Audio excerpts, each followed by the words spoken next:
things haven't changed during the last couple of years. In the Western world, the number of people entering the job market is lower than the number of people leaving it.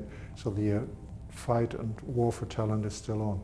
At the same time, in 2015, we've seen that organizations are trying to hire more and more people as the economy is recovering, but the budget for hiring people is not increasing as much as the need for people. And also with technologies like LinkedIn, for example, enabling me and anybody else to reach out to very detailed skill sets, the question of retention comes into focus. So really, we need to make sure to retain our talents.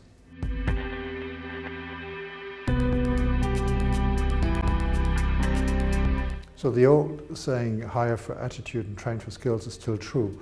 But at the same time, I believe that we really need to look for certifications in all skill sets, especially in soft skills these days, because soft skills are not measured really. And I believe that communication skills are getting more and more important in large global organizations to facilitate communication across borders. So we've been doing this business for quite a long time. We're still surprised to see the gap between self-assessment and self-view and reality. For example, in China, when you come to a large organization, they really believe that most of their staff do speak English because they have some certificates. There's a Chinese certification system for language skills, for communication skills. But if you speak to any of those Chinese people who have the certificate, you wouldn't understand a word. So there's still a big gap between self-view and reality, and I think that this is one of the main issues at the moment, that the certification systems need to be globally aligned and standardized.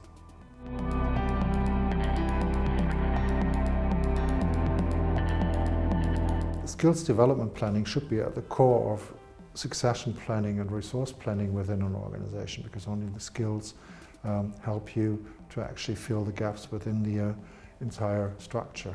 For this, of course, you need to create a clear roadmap, understandable and transparent roadmap for all your staff, especially for your key talent, because you want to fast track your key talent to the position you envision for them. And finally, of course, it's key to monitor the progress of whatever you do in talent development, because only the results and tracking results will allow you to adjust the process and to be successful.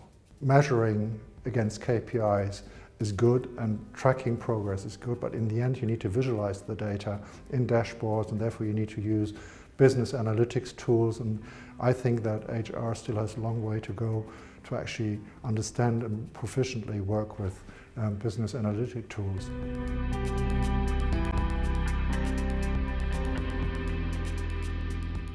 Frankly, there's not much of a choice because not all of us are Google, and not everybody wants to work for every company. So the one thing that we really need to do is to retain the talent that we have. And if we find any barriers that bar them from growing within our own organization, it's up to us, and it's up to HR and L&D to find the barriers and to remove the barriers by training, by applying training to make those people grow within our own organization. So for most organizations, hiring versus educating is not really the question. People come and go, organizations grow, they slim down. Well, in the end, we need to keep the talent that we already have in the organization, move them from place to place, foster mobility within the organization, and come up with a succession plan that really allows us to fill gaps from within.